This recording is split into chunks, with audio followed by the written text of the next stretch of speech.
말씀의 제목은 주와 상관이 있는가라는 제목으로 말씀을 나누겠습니다. 예수님은 비유로 하나님 나라의 말씀을 가르치셨습니다. 그리고 자신이 오심으로 하나님 나라가 시작되고 있음을 이미 앞서서 가르치셨습니다. 하지만 많은 사람들이 주님의 그 가르치심을 통해서 주가 누구이시며 또 무슨 일을 위하여서 이 땅에 오셨는가에 대해서는 무관심했습니다. 주를 따르는 사람들이 많았음에도 이 일에 대해서는 아무런 관심이 없었습니다. 그래서 주님은 말씀으로 가르치신 이후에 이제는 4가지 기적을 통해서 자신이 하나님 아들 되심과 자신이 이 땅에 오셔서 사역하심으로 말미암아서 하나님 나라가 세워져 가고 있음을 또다시 알려주십니다. 말씀과 이적을 통해서 이제 행하는 것이죠. 문제는 무엇이냐면 주께서 계시하여 주신 바가 있음에도 많은 사람들이 자신이 상상하는 대로 하나님을 인식하고 하나님 나라와 자신들이 소망하는 무릉도원을 구별하지 못하고 있다는 것입니다. 여전히 자신이 기대하는 바를 하나님이라고 말하고 자신이 소망하는 것을 천국이라고 말하는 것이 우리와 닮아 있습니다. 이러한 우리의 오해와 무지를 해결하기 위해서 하나님께서는 지속적으로 우리에게 말씀을 통해서 당신과 당신의 나라를 계시하여 주십니다. 지난주 본문에서 온 피조세계를 다스리시는 주님의 정체성을 제자들이 목도하였습니다. 그런데도 제자들은 모든 피조세계가 순종함에도 이 제자들은 자신의 거짓된 정서, 이 두려움에 사로잡혀서 주님께 순종하는 것을 보이지 않았습니다. 주님이 아닌 자신의 현실의 그 처지들, 그런 정황에만 몰두하여서 거짓된 정서에 반응하고 있는 것이 바로 우리다라는 것을 이 말씀을 통해서 우리가 보았다는 것입니다. 오늘 본문은 이제 주께서 자연만물이 아니라 귀신을 다스리심을 보여주십니다. 귀신을 이 다스리심을 통해서 여전히 주 앞에서 깨닫는 자와 깨닫지 못하는 자가 본문에 등장합니다. 깨닫는 자는 누구이며 또 깨닫지 못하는 자는 또 어떻게 행동하는가, 이것을 통해서 여러분이 어디에 속해 있는 자인가를 돌아보셔야 됩니다. 그래서 진정으로 하나님이 계시하여 주신 바 앞에서 그 계시한 바를 여러분의 것으로 인정하며 그것을 존중하며 사는 자인지를 보셨으면 좋겠습니다. 자, 예수님께서 1절에 뭐라고 되어 있냐면 바다 건너편 거라사인의 지방에 이르렀다라고 되어 있습니다. 예수님께서 이방인 지역으로 건너가시는 거예요. 근데 유대인들의 입장에서는 이해가 되지 않습니다. 유대인들이 생각하는 그 구원이라는 것은 혈통적으로 이스라엘에게만 있는 거예요. 유대인들에게만 있는 것이지 이방 땅에는 없습니다. 그런데 예수께서 이방 지역으로 지금 건너가고 계신다라는 것이죠. 이 거라사는 데가볼리라고 불렸던 지역의 10개 도시 가운데 하나예요. 그래서 이방인들이 거주하고 있는 지역입니다. 그래서 유대인들은 이방인들과 유대인 자신들과는 구별돼야 된다. 그래서 자신의 지역과 이방인들의 지역의 삶의 패턴이 다르고 완전히 단절을 선언했습니다. 이렇게 분리되는 것을 유대인들은 선한 것이라고 보았습니다. 그런데 주님은 지금 뭐하고 계시냐면 유대인들의 이러한 단절됨, 갈라지게 하는 것들, 이런 것이 옳지 않다라고 보여주고 계시는 거예요. 하나님께서는 유대인들 가운데서만 다스리시는 분이 아니시라 이방인들도 모두 다 다스리시는 하나님이시다라는 것을 보여주고 있는 거예요. 그래서 예수님의 이방인들의 첫 사역이 뭐냐면 귀신을 쫓아내시는 사역으로 시작을 합니다. 우리가 기억을 다시 더듬어 보면 하나님께서 유대인들을 이스라엘 땅 가운데서 처음 하셨던 사역이 뭐냐면 귀신을 내쫓는 사역이었어요. 분명하게 그리하여서 전에 죄의 지배 아래서 죄의 왕자였던 이 사탄의 지배 아래에 있었던 그 사람들에게 그 지배권을 걷어내시고 하나님께서 이제 다스리시는 자로 오심으로 첫 사역을 시행한 것처럼 이방인들에도 동일한 방식으로 주께서 행하시고 계신다는 것입니다. 분명하게 유대인들이나 이방인들 모두가 하나님이 아닌 이러한 거짓된 죄성에 사로잡혀 있는, 거짓된 것에 사로잡혀 있는 것이 그들의 삶이었음을 주님은 드러내고 있고 그래서 유대인과 이방인들이 크게 다르지 않다라는 것을 우리에게 알려주는 거예요. 다시 말하면 하나님께서 우리를 다스리신다라고 했을 때는 어떤 우리가 원하는, 우리가 내어준 특정 부분만을 다스리시는 것이 아니라는 거예요. 하나님은 우리의 전 존재를 다스리십니다. 구원이라는 것은 우리의 전 존재가 하나님 앞에서 변화되어 가는 거예요. 우리의 이성과 우리의 생각과 우리의 정서와 우리의 감정, 또 우리의 의지가, 이 세 가지의 지정인 모든 것이 하나님 앞에서 변화되어져 가는 것, 그것으로 다스림을 받는 것, 이것이 구원이에요. 그리고 또한 내 자신만이 아니라 우리 가정과 우리 교회를 돌아볼 때에 우리는 어떻게 생각하냐면 변화되지 않는 사람을 정해놔요. 그리고 순종하는 사람을 정해놓습니다. 그리고 이 사람은 순종하니까 이것을 시켜도 잘할 것이다. 이 사람은 안 할 것이니까 의뢰이 그럴 것으로 생각해요. 그래서 이것을 고정화시킵니다. 그런데 하나님의 다스림은 그런 게 아니라는 거죠. 하나님은 모두를 다스리시는 하나님이에요. 이 교회 안에 우리들만이 아니라 절대 변하지 않고 완고하게 하나님 앞에는 나오지 않겠다라고 하는 여러분들의 남편들까지도 하나님은 다스리시는 하나님이세요. 누가 인정을 못하는 거냐면 여러분들이 하나님의 다스림을 인정하지 못하는 것일 뿐이지 실제로는 하나님께서 그들까지도 다스리신다라는 거죠. 지금 이것이 오늘 말씀의 핵심이에요. 그래서 저와 여러분들이 하나님의 다스림 가운데 여러분의 구석구석의 모든 것을 내어놓느냐, 여러분들의 가정과 교회 안에 모든 것이 정말로 하나님의 다스림 가운데 있기를 소망하는가? 다시 말하면 그리스도의 몸 중에서 가장 더러운 부위가 어디 있습니까? 여러분들 처음 만난 사람한테 여러분들의 발을 내밀면서 악수하자고 합니까? 그렇지 않아요. 처음 만난 사람들의 여러분들의 은밀한 부위를 보여줍니까? 그렇지 않아요. 교회의 가장 은밀한 부위도 세상보다 아름다워져야 돼요. 그것이 하나님의 다스림 가운데 드러나는 것입니다. 그러니까 여러분의 치부와 여러분들의 가장 아픈 부분까지도 하나님의 다스릴 수 있도록 내어놓는 과정이 첫 번째예요. 그것을 주님이 우리에게 묻고 있는 것이 지금 이방 지역으로 가심이에요. 이것이 오늘 말씀의 핵심 주제의 흐름이라는 것입니다. 그래서 분명히 저와 여러분들이 하나님의 다스림을 여러분들의 아프고 괴로운 부분까지도 다 인정하고 있는가? 유대인들은 그렇지 않았어요. 그래서 예수께서 이렇게 말씀을 가르치시고 또 귀신을 쫓아내시며 이적을 보이셨음에도 불구하고 수많은 증거 중에서도 이들은 그 예수님의 행함을 볼 때마다 뭐하냐면 예수님을 죽이는 일에 열심을 내었다라는 것입니다. 예수 믿는 사람들도 그렇습니다. 자신이 가장 내놓기 싫은 부분들이 다 있어요, 누구나. 그러나 그 모든 것을 하나님은 다 내어놓으라고 말씀하셔요. 그런데 끝까지 빗장을 열지 않고 버티는 것이 우리라는 것입니다. 그래서 이것이 반복되면 어떻게 돼요? 그 상태로 안착해버리는 것입니다. 분명히 그러나 주님은 이 모든 것을 깨트리고 계신다. 그 깨트리심의 시작이 이방 지역으로 가는 것이다 라는 것을 1절에서 보여주고 있는 것입니다. 그리고 이방 지역에 가셔서 주님이 누구랑 행하시는 것이 나타나냐면 오늘 본문에는 주로 이방인들과 뭔가를 행하지 않으세요. 귀신과 뭔가를 행하고 있는 것입니다. 그런데 특이한 점은 뭐냐면 처음부터 귀신과 어떻게 주님이 뭔가를 말씀하시고 뭔가 행했다 이렇게 기록하지 않아요. 마가는 귀신에 붙들려 살아가는 처지가 무엇인가를 2절부터 5절에 알려줍니다. 그래서 귀신 들린 자가 어떠한 지경에 있다라는 것을 상세하게 기술하고 있습니다. 귀신은 귀신 들린 사람뿐만 아니라 귀신 들린 사람의 가족이나 그 지역의 사람들에게 온갖 피해를 줘요. 그래서 어느 누구도 제어할 수 없도록 지배하고 그들을 약탈합니다. 그래서 귀신 들린 사람이 있으면 그 사회에서 고립시킵니다.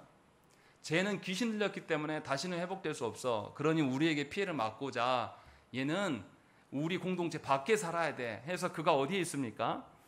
2절 보시면 무덤 사이에서 나왔다라고 되어 있어요.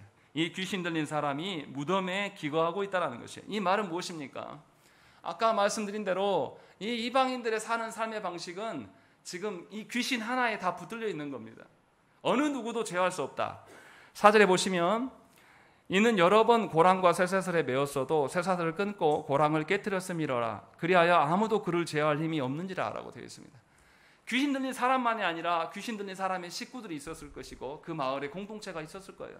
그런데 이 모든 사람들이 귀신이라는 그 한 존재 앞에 모두 다 굴복당하고 있는 형국이고, 그래서 귀신에게 피해를 줄이고자 그 영혼을 버린 거예요. 그래서 그 영혼이 무덤 가운데 머물러 있는 겁니다. 무덤이라는 것이 무엇입니까? 생명이 있는 곳이 아니에요. 인간의 뜻이 뭡니까? 인간은 사람과 함께 살아갈 때 인간이라고 말하는 거예요. 사람과 사람 사이 함께 있는 것이 인간이에요. 그런데 오늘 본문에 이 귀신 들린 사람은 인간이 아닙니다. 이미 공동체에서 외면됐고 공동체에서 떠나간 사람이에요. 죽은 것과 같이 살아가고 있는 것. 이렇게 한 것이 누구냐면 귀신 들린 본인만이 아니라 그 공동체 전체예요. 귀신은 우리가 이길 수 없다.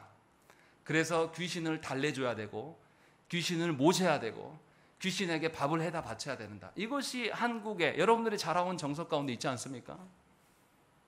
그것을 당연시 여겨요. 하나님께서 저 영혼까지도 다스리시도록 내어오는 것이 아니라 쟤는 안 돼. 그러니까 격리시켜야 돼라고 생각하는 것이 무엇입니까? 이 논리예요. 이들이 귀신 들린 사람이 아니라 모든 사람들이, 이 대가볼리의 지역에 있는 모든 사람들이 귀신에 굴복당하고 있는 형국이다라는 것을 지금 마가는 이야기를 하고 있는 거예요.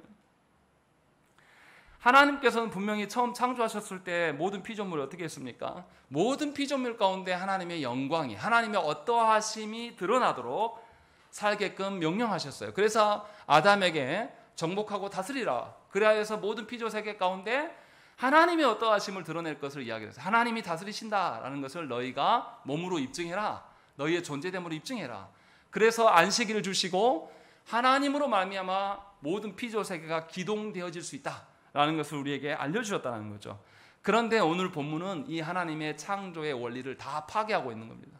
하나님의 지배하심이 아니라 귀신의 지배함 가운데 지금 놓여 있다. 이것이 하나님을 모르는 자들의 삶이다 라는 것을 마가는 우리에게 알려주고 있는 거죠. 그래서 사람들이 어떻게 되어 있냐면 두려워하고 있어요. 이 귀신의 어떠함에 붙들려서 살아가는 것이죠. 더 심각한 것은 뭐냐면 이러한 귀신이 반복되는 행태를 보이니까 사람들이 이제 거기에 적응해요. 마치 뭐하고 똑같냐면 정치나 경제에 그런 논리가 있어요. 저도 자세히는 모르지만 계속 독재를 하면 백성들이 어떻게 됩니까? 거기에 적응해버립니다. 그래서 다시는 개혁할 의지를 잃어버려요. 아프리카나 오랜 동남아시아나 오랫동안 서방에서 이 식민 지배를 했던 사람들은 독립의 의지가 자체가 없습니다. 그래서 자신의 주권이 뭔지를 아예 몰라요. 문제는 뭐냐면 귀신 들려서 귀신에 대해서 압제당하는 사람은 그 압제당하는 삶을 점점 적응하고 당연시 여겨져 간다는 것입니다. 조국교회가 문제라는 것이 무엇입니까? 조국교회가 세속화 되어버렸어요. 그래서 교회를 세워짐이 이제는 하나님의 말씀과 주권으로 세워진다고 믿는 사람들이 별로 없습니다. 교회는 멋있는 목사가, 능력 있는 목사가 와야지만 세워진다라고 여러분들은 다 믿을 거예요.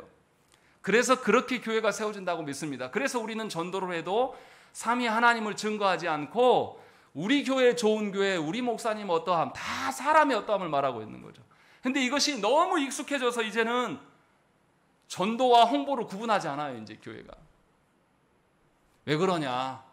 그렇게라도 사람 살려야지. 그렇게라도 해야지. 당신만 이상한 거다. 이것이 우리가 이미 적응하고 있는 교회의 현실이에요. 다시 말하면 가짜 참기름이 판치니까 진짜가 위기에 내몰리는 그런 상황. 이제는 더 이상 국산 참기름 안 보겠다는 거죠. 싸고 누구나 속일 수 있는 것으로 다 대체하겠다. 이것이 우리의 현실이라는 것입니다. 이 본문이 그것을 드러내 보여주고 있는 거예요. 정말 여러분들이 참된 교회됨, 성경에서 말하는 교회됨과 가정됨을 소망하면서 살아가시는지를 이 말씀 앞에서 물어야 됩니다. 너무나 우리가 죄성으로 익숙해져 버렸어요. 그리고 그것을 고정화되어 있고 이 정도면 된다라는 것을 우리가 다 이미 고착화시켜 놓은 상태가 아닙니까? 그런데 주님은 분명하게 이것을 다 타파하고 있습니다. 그렇지 않다. 유대 땅에서 어느 누구도 인정하지 않는 것을 주님은 이방 땅으로 가셔서 분명하게 이것들을 다 부시고 있는 것을 보여주십니다. 우리가 하나님의 말씀에 불순종할 때, 처음 불순종할 때는 우리가 놀래요. 그런데 계속 불순종이 반복되면 어떻습니까? 이제는 별로 큰 문제라고 여기지 않고 자기 합리화에 들어가기 시작합니다. 예배 생활 안 하는 거요, 처음에는 한 번일 수 있습니다. 코로나가 온 뒤로 교회들마다 회복이 안 된다 그래요. 200명 모였던 교회가 100명밖에 안 나옵니다. 성도들한테 아무리 말해도 성도들은 뭐라 그러냐면 온라인 송출해달라. 지금도 그런데요. 처음 한 번 어길 때는 다 놀래요. 그러나 2번, 3번 어길 때는 이제 그때부터 뭐 하냐면 자기 방어에 들어갑니다. 하나님 믿는 것이 그렇게 율법적일 필요가 뭐가 있냐? 내가 왜 간섭을 받아야 되냐? 이런 논리를 펴는 것이 성도들이에요. 그렇게 고차가 돼서 이제는 결국에는 자신이 만든 종교로 살아가는 분들이 교회 안에 너무나 많습니다. 저와 여러분들도 그렇게 살아가는 것은 아닙니까? 또 반복되는 실패와 절망의 사건들이 있으면은 우리 어떻습니까? 그 실패와 절망에 꾹 눌려가지고 일어날 어떤 힘도 없어요. 하나님께서는 그러한 절망과 그런 반복되는 실패 가운데서 우리를 구원하시기 위해서 우리가 본 인생의 삶의 방법 이외에도 하나님이 다스리시는 새로운 질서가 있음을 알려주기 위해서 저와 여러분들을 부르셨는데도 우리는 예수를 믿는다고 말하면서도 하나님께서 새롭게 이루어진 그 길에 대해서는 한 발자국도 발을 떼지 않아요. 그냥 거기에 쭉 눌려 있는 거죠. 그러니까 예수 믿는 사람이 실패한 것과 세상 사람들이 실패한 것이 똑같아요. 예수 뭐하러 믿습니까? 예수 믿는 것은 그런 게 아니에요. 전에도 말씀드렸지만 지금 우리가 살아가는 이 사회 시스템은 인류 역사상 가운데 얼마 안 된 시스템이에요. 3, 4살 때 어린이집을 가고 8살 때 초등학교를 가고 몇 살 때 중학교, 고등학교를 거쳐서 대학 가는 것을 당연시 여기는 이런 사회는 불과 50년도 안 된 그런 시스템이란 말이에요. 우리 땅에서는. 그런데 우리는 그 패턴에 못 끼면은 모든 것이 끝난 것처럼 생각을 하는 겁니다. 얼마나 어리석습니까? 하나님께서는 인류를 그렇게 인도해 오시지 않았어요. 몇 살 때 어린이집을 보내고 초등학교로 가고 그런 게 어디 있습니까? 그렇지 않고도 하나님께서는 인류를 지금까지 지탱해 오셨고 지금까지 우리를 살게 해주셨단 말이에요. 그 하나님 길 앞에서 우리의 살 길을 찾아야 될 것인데 아무리 말해도 듣지 않아요. 그냥 안 믿는 거예요. 자신이 믿고자 하는 건 믿는 것이고 자신이 볼 때에 절대로 이것은 되어지지 않을 것이라고 생각하기 때문에 자신이 테두리 안에서 머물면서 거기에서 울고 있는 거예요. 주님이 찾아와셔서 우리를 부르시는데 어느 것도 인정하지 않습니다. 엄밀히 말하면 예수를 안 믿는 거예요. 아무런 차이가 없는 거죠. 예수 믿으면 새로운 것이 보여야 돼요. 새로운 질서가 우리 가운데 하나 둘씩 확립이 돼요. 그것이 쉽다고 말씀드리는 게 아닙니다. 매우 낯설고 생소하고 어렵기 때문에 매우 어려워요. 그러나 하나님께서는 우리에게만 맡기시고 멀리 계시는 하나님이 아니에요. 분명히 오늘 본문에서 누가 나서셨습니까? 예수께서 나서셔서 이 일을 하고 계신다는 거죠. 그래서 5절까지 읽으면서가 너무 중요해요. 여러분과 저와의 상태가 이런 거 아닌가? 조국교회 현실이 이런 거 아닌가라는 것을 저와 여러분들이 분명히 봐야 돼요. 그리고 나서부터 이제 6절부터 무슨 이야기 합니까? 예수께서 무엇인가를 하시기 전에 먼저 누가 나섭니까? 6절에 보시면 귀신이 멀리서 예수를 보고 달려와 절하였다라고 되어 있어요. 그리고 7절에 뭐라고 되어 있습니까? 한번 읽겠습니다. 시작.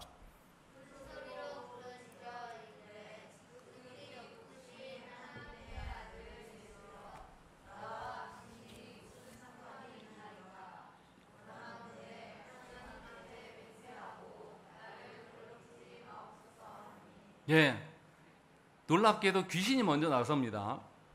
그리고 너무나도 이상하게 귀신이 달려와서 절하고 큰 소리로 예수님께 지극히 높으신 하나님의 아들 예수여 라고 부르짖어요.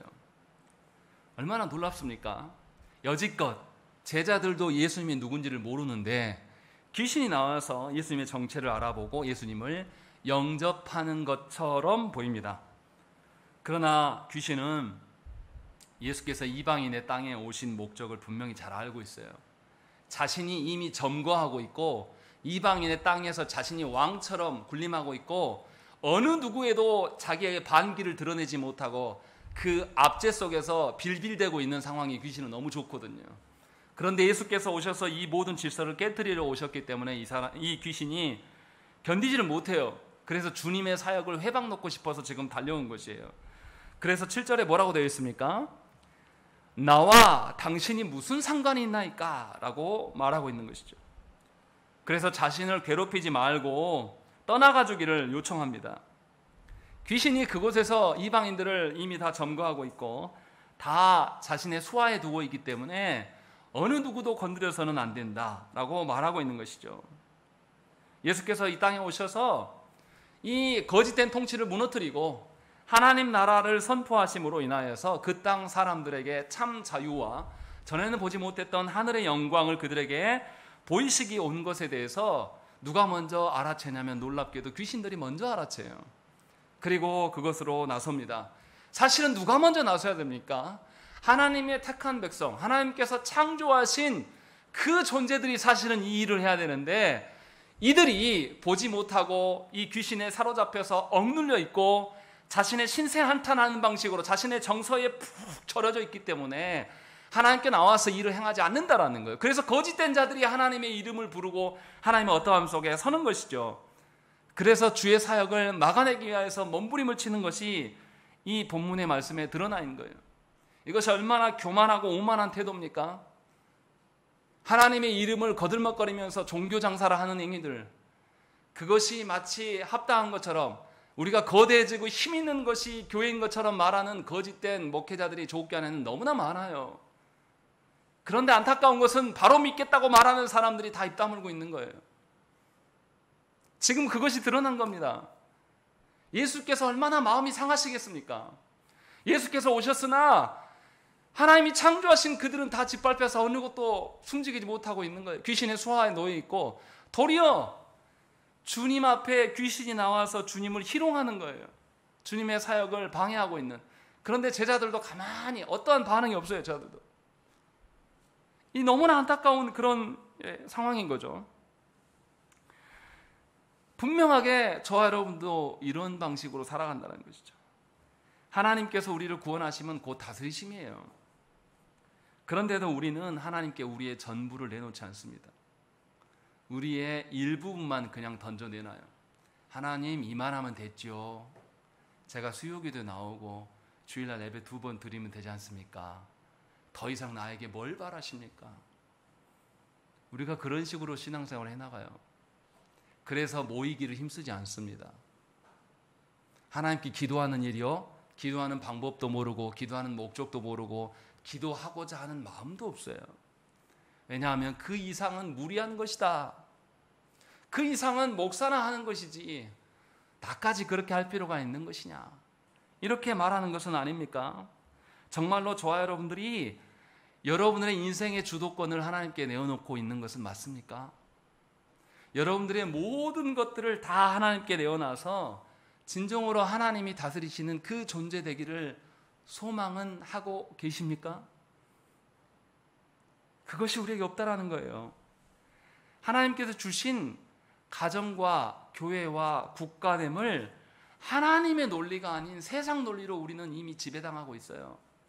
그래서 놀랍게도 우리 자녀들에게 세상 학문 가르치는 일에 대해서는 아주 열심히지만 하나님을 가르치는 일에 대해서는 하지 않습니다. 이제 거기에 딱 적응됐어요.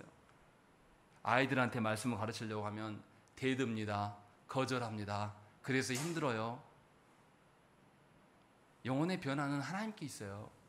하나님이 하신다고 약속하셨기 때문에 우리가 하라고 하신 거예요. 분명히 하나님께서는 우리의 모든 영역을 개혁하시기를 원하세요. 그러려면 우리는 어떻게 해야 됩니까? 개혁의 영역을 우리가 설정해서는 안 돼요. 여러분들의 자존심, 여러분들의 그 어떠함을 하나님 앞에서 감춰두고 아나니와 삽비라처럼 일부분을 감추어 놓고 하나님께 내어놓고 내놨다 하지 말라라는 거예요. 그런 방식으로 우리의 마음을 포기하지도 않으면서 또 주님의 관여하심을 우리가 얼마나 귀찮아합니까? 내가 이런 것까지도 주님 앞에서 확인받아야 됩니까? 라고 하면서 아주 당연한 듯이 악인들의 설치는 것을 우리가 존중하기도 합니다. 말도 안 되는 성도와 말도 안 되는 목회자가 교회 안에 날뛰어도 우리는 그냥 침묵하지 않습니까? 분명하게 하나님께서는 우리에게 말씀하는 거예요. 우리의 모든 영역이 정말로 하나님의 다스림 가운데 있는가? 또 하나님의 질서가 교회 안에서 무참히 깨어져 가고 있는 것을 방치하면 안 된다는 거예요. 분명하게 하나님의 질서를 믿으면서 믿지 않는 자들 가운데서도 하나님이 다스릴 것을 믿음으로 우리가 하나님의 질서를 말해야 되고 하나님의 질서로 인하여서 갱신되어지는 것들을 소망해야 한다는 것이죠. 그런데 너무나 안타깝게도 많은 성도들이 하나님께서 우리를 찾아오셔서 우리의 치부까지도 다 드러내시고 하나님의 다스림 가운데 내놔라 하실 때 우리는 놀랍게도 이것을 불쾌하게 여깁니다. 그래서 신앙생활 자유롭게 하기를 원하죠. 어느 누구도 날 건드리지 않는 방식. 그래서 큰 교회를 선호합니다. 누구도 날 건드리지 않는, 내가 원하는 정도로 내가 자유스럽게 신앙생활하는 것. 그러나 참 자유는 하나님 안에서의 자유예요. 우리 마음대로 설정한 자유가 없다라는 것입니다. 분명하게 하나님께서는 다스리시지 않는 곳이 없으십니다. 하나님은 우리가 두려워하는 귀신까지도 다 다스리십니다. 그래서 주님은 8절에서 귀신에게 명령하시고 10절에서도 또 명령합니다. 그래서 귀신 10절에 어떻습니까? 자기를 그 지방에서 내보내지 마시기를 간구한다라는 거죠. 귀신도 구하고 있어요. 놀랍게도 우리는 구하지 않아요. 그런데 귀신도 구하고 있다는 거죠. 왜냐하면 하나님이 모든 것을 다스리심을 귀신이 알기 때문에 하나님의 다스림 가운데 본인이 움직일 수밖에 없는 것입니다. 우리 시대의 시대 정신은 또 어떻습니까? 귀신이 말하는 것과 똑같아요. 어느 누구도 타인의 삶에 개입할 수 없습니다. 그래서 사회에서 이미 정한 성과 가정의 원리를 이 시대의 젊은이들은 따르지 않습니다. 성도 본인이 정해요. 내가 남성으로 여성으로 태어난 것은 내 주권이 아니다. 내가 정하면 그만이에요. 내가 남성으로 태어났어도 내가 여성으로 바꾸면 그만인 것이고, 그리고 버젓이 그것을 세상 사람들의 공공연하게 드러내고 우리 아이들은 이제 그것을 다 인정합니다. 유튜브에 들어보면 이게 남자인지 여자인지 애매한 애들이 가끔 나와요. 아니, 가끔 아니라 많이 나옵니다. 누가 봐도 목소리도 남자고 남자 같은데 여자라고 말합니다. 그런데 알고 보니까 군대도 갔다 왔더라고요. 그런데 우리 아이들은 그것을 다 인정합니다. 그냥 이상한 게 아니에요. 이미 잠식당하고 있고 지배당하고 있는 겁니다. 우리 시대 정신이 그래요. 그래서 자신의 삶을 누구도 평가하면 안 됩니다. 그래서 우리 시대는 선생이 없습니다. 스승이 없어요. 우리 시대는 부모도 없고 목회자도 없습니다. 다 무슨 이야기 하냐면 당신이 나를 어떻게 알아? 그래서 하나님도 없습니다. 하나님 앞에 서려고 하는 사람도 없고 하나님 앞에 서는 것을 너무나 당연하게 여기는 자도 없는 시대가 되어버린 것입니다. 우리의 자녀들은 그 시대에 이미 적응하고 있고 뿌리를 내리고 있다는 사실이에요. 심지어 그리스도인들도 어떻습니까? 하나님의 다스리심과 목양을 달가워하지 않습니다. 하나님은 그냥 멀리 계시면서 내 필요한 것이나 채워주시면 돼요. 그런 방식으로 서 있기를 우리는 기도하고 소망합니다. 사실은 하나님께서 우리를 지적하시고 우리에게 변화하라고 지적하시고 깨트리심 앞에서 우리 자신이 우리가 내려놔야 돼요. 하나님 앞에 나의 병든 부분들을 완전히 오픈하고 다 드러내야 돼요. 아까 대열이 문답에서도 말씀드렸지만 병든 사람이 나의 치부, 보이기 싫은 나의 어떤 가리워진 부분들을 의사 앞에 내놓지 않습니까? 다 내놔요. 병들지 않았어도 내놓더라고요. 병원에 가면. 그런데 우리는 하나님을 의사보다 못한 존재로 여겨요. 내가 의사고 내가 영적인 의사고 내가 모든 것의 주권자예요. 그래서 내가 판단하고 내가 적당한 선에서 정리를 다 해버립니다. 이것은 하나님이 누구이신지를 아는 자의 삶의 태도가 아닙니다. 안다고 본인은 말하지만 사실은 모르는 겁니다. 아니요, 알아도 모른다고 말하는 거겠죠. 분명히 하나님을 창조주로, 구원주로, 심판주로 여기는 자들은 하나님의 다스리심을 인정하고 그 다스리심에 순응하는 방식으로 인생의 방향을 정할 수밖에 없습니다. 어느 누구도 하나님의 다스림에서 자유로운 자는 없어요. 그러나 하나님의 그 다스리심, 하나님의 다스리심 가운데 자유롭지 않은 것이 진정한 자유예요. 그래서 저와 여러분들이 분명하게 하나님의 목양권에서 벗어난 신자는 아무도 없다는 사실을 알아야 된다는 것입니다. 그래서 하나님께서는, 예수께서는 귀신과 지금 대면하고 있어요. 그런데 이제 예수님의 대응을 한번 보세요. 예수님의 대응이 우리의 기대와는 너무나 달라요. 분명히 귀신이 악한 목적으로 예수께 나와있다는 것을 예수님도 아실 것입니다. 그런데 이상한 점은 주께서 귀신을 지옥으로 보내시는 것이 아니라 귀신의 간구함을 들어주신다는 거예요. 10절에 자기를 그 지방에서 내보내지 마시기를 간구하더니 12절에 이에 간구하여 이르되 우리를 돼지에게로 보내어 들어가게 하소서 하니 허락하셨다라고 되어 있어요. 너무 이상하지 않습니까? 우리 같으면 당연히 이 귀신을 없애버리고 싶을 텐데 주님은 이상하게 허락하지 않아요. 그리고 그 결과로 어떻게 됩니까? 귀신이 간청한 것도 다른 목적으로 간청한 겁니다. 2,000마리나 되는 돼지떼로 들어가서 이 돼지가 다 바다에 떼어 죽었어요. 그 광경을 한번 상상을 해보세요. 짐승이 몇 마리 죽어도 그 동네에서는 난리 날 일이에요. 예를 들어서 우리 키우던 소가 뭐 어떻게 하고 죽어버렸다. 그러면 집집마다 다 걱정합니다. 근데 돼지 2,000마리가 죽었어요. 그것도 바다에 다 떠 있단 말이에요. 그 광경이 어떠하겠습니까? 아마 진풍경일 겁니다. 그래서 동네 사람들 와서 다 본 거죠. 이걸 보고 나자 사람들의 반응이 어떻습니까?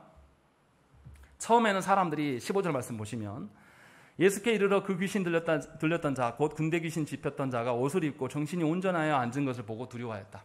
처음에는 주님이 행하시는 것을 보고 너무 놀랐어요. 자신들은 이미 굴복당해서 귀신에 대해서 어느 것도 행하지 못했어요. 그런데 그것을 보고 처음에는 놀래요. 그런데 두 번째는 어떻습니까? 돼지떼가 다 죽은 것을 보고 이들이 어떻게 해요? 17절에 그들이 예수께 그 지방에서 떠나시기를 간구하더라 라고 되어 있습니다. 너무나 놀랍지 않습니까? 이 사람들의 생각은 무엇이냐면 여전히 세상의 방식이에요. 경제 논리로 모든 것을 따집니다. 사람이 한 사람이 귀신의 압제로부터 자유하게 된 것에 놀라는 것이 아니라 2,000마리의 돼지떼가 죽은 것으로 인해서 놀라는 거예요. 우리나라가 그렇지 않습니까? 하나님이 보시기에 하나님을 아는 자가 지도자가 되기를 소망하는 것이 아니라 우리는 경제 대통령이 대통령 돼야 한다고 믿어요. 그리고 그것을 지금도 신봉합니다. 그래서 뉴스에서 공의와 정의에 대해서는 별로 신경 안 씁니다. 국민들이 아예 떠들어 보질 않아요. 누가 나쁜 사람이고 누가 뒷조사를 하지 않아요. 그러니까 맨날 사기치는 거죠. 언론들에서도. 공정이요? 서울대생들이 말했던 그 공정이 왜 지금은 침묵하고 있습니까? 누가 봐도 주가 조작하고 거짓으로 교수 행각하는 것에 대해서 국민들 다 침묵하지 않습니까? 어느 누가 말해요? 다 언론에 세뇌당해가지고 놀라지도 않아요. 그런데 집값 떨어진다면 난리 나요. 이것이 우리의 참혹한 현실이에요. 오늘 본문에 그게 드러난 겁니다.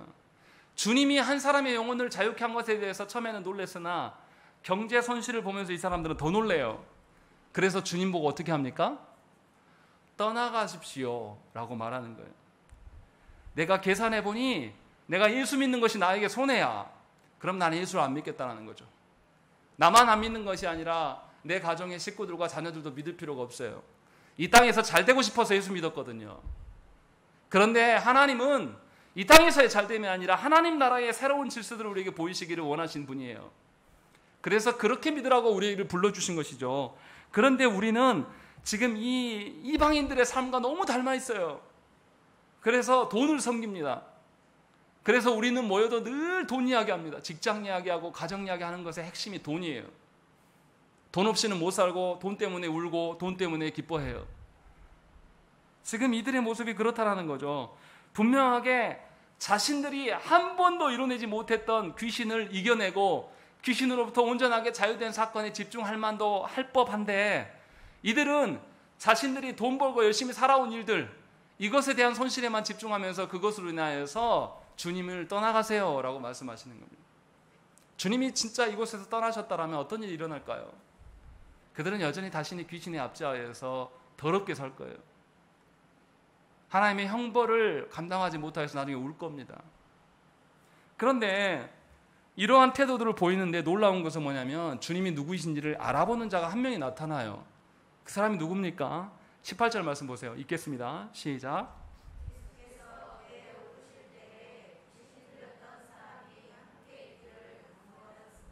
예, 다 예수님이 떠나라고 하는데 귀신으로부터 자유된 자가 예수님은 떠나시려고 배에 오르려고 할 때 그가 간청하면서 주님을 붙잡았어요.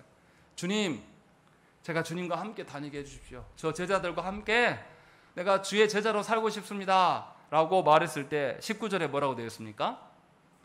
허락하지 아니하시고 라고 되어 있어요. 너무 이상하지 않습니까? 주님 왜 이렇게 합니까? 왜 귀신이 간청했을 때는 허락해 주시고 왜 이 변화되어서 주님을 붙들고 있는 이 사람에 대해서는 허락하지 않으실까요?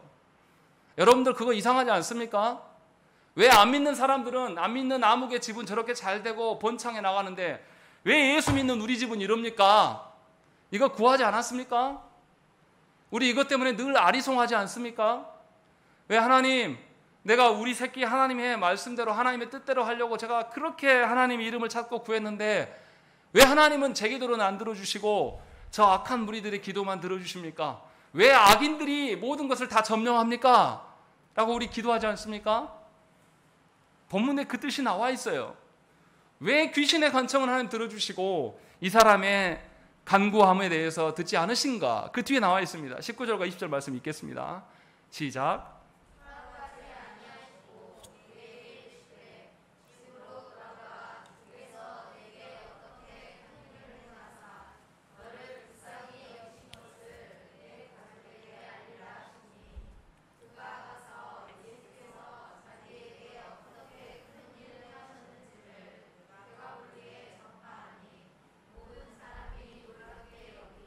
예, 예수님은 그가 계획한 바를 물리치셔요. 네가 계획한 거 필요 없어. 그리고 새로운 사명을 주십니다. 그래서 19절에 집으로 돌아가 주께서 네가 어떻게 큰 일을 행하사 네게 어떻게 큰 일을 행하사 너를 불쌍히 여기신 것을 네 가족에게 알려라 라는 것입니다.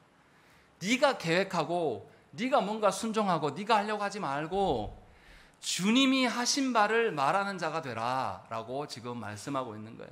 이 말이 무엇입니까? 저와 여러분들이 상상하고 세워가고 싶은 가정과 교회를 만들려고 하지 말고 주께서 명하신 가정과 교회 되게 해라 이 말이에요.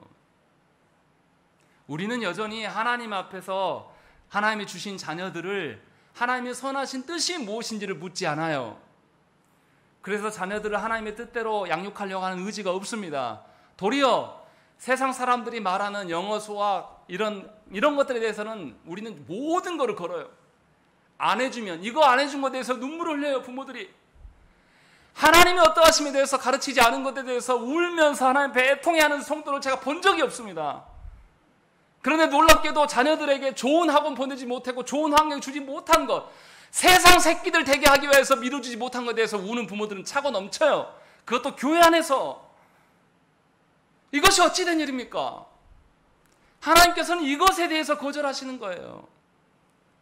주권이 누구에게 있어요? 우리에게 있지 않습니까? 하나님이 이것에 대해서 거절하시는 것입니다. 진정으로 하나님의 주권 가운데 너희가 서야 된다. 하나님의 다스림 가운데 서게 되면 너희가 하는 것이 아니라 하나님이 하시는 것을 보게 될 것이고, 놀랍게도 귀신이 이긴 것처럼 보이지만 모든 사람이 귀신의 행함을 보면서 귀신으로 인하여서 경제적인 그 손실을 보게 되니까 예수님을 떠나가라고 했어요. 그런데 주님은 단 한 사람이 필요하셨어요. 정말로 주도권을 온전히 주님께 넘겨드리는 그 사람 한 사람이 가서 뭐 했습니까? 20절에 보시면 그가 가서 예수께서 자기에게 어떻게 큰 일을 행하셨는지를 전파했다라고 되어 있습니다. 자신이 어떻게 한 거 말한 게 아니라 주께서 어떻게 하신 것을 말할 때에 데가볼리에 사는 모든 사람이 놀랍게 여겼다라고 말하는 겁니다. 귀신의 계획이 성공했습니까? 실패했습니까? 실패한 거예요. 처음에는 귀신이 이긴 것 같아요. 모든 사람이 주님을 떠나가라고 하셨을 때. 그래도 주님은 그 사람들을 불쌍히 여기셔서 주님의 행하심으로 인하여서 변화를 경험한 그 사람의 고백, 그 한 사람의 고백으로 모든 그 지역을 변화시키는 역사를 보이신다는 것입니다. 여러분들의 가정의 그 형편과 상황들, 또 조국교회의 타락의 현실들, 또 대한민국 땅에 정의가 없어져 버린 이 현실을 보면서 울고 하나님을 원망할 것이 아니에요. 우리가 해야 될 것은 무엇입니까? 과연 하나님의 행하신 바를 우리가 믿고 그 하나님의 행하신 바대로 소망하는 자로 내가 서 있는가를 돌아보셔야 돼요. 달리 말하면 당신이 주님과 상관이 있냐 이 말이에요. 당신이 무엇인가를 행하는 거 말고 주님이 당신에게 행하시기를 원하실 때에 여러분은 마음을 여냐 이 말이에요. 주님의 온전한 주권을 인정하면서 서 있는지를 지금 묻고 있는 거예요. 우리는 오히려 귀신처럼 말하지 않습니까? 당신이 나와 무슨 상관입니까? 주님 왜 자꾸 나에게 괴롭게 해요? 내버려 두시라니까요.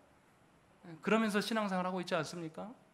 내가 정한 기준과 내가 정한 것으로 모든 것을 헤쳐나가지 않습니까? 도리어 그것은 교회됨을 무너뜨리는 자의 삶이에요. 여러분들의 가정도 하나님을 보지 못하게 하는 장본인이 바로 우리 자신일 수가 있습니다.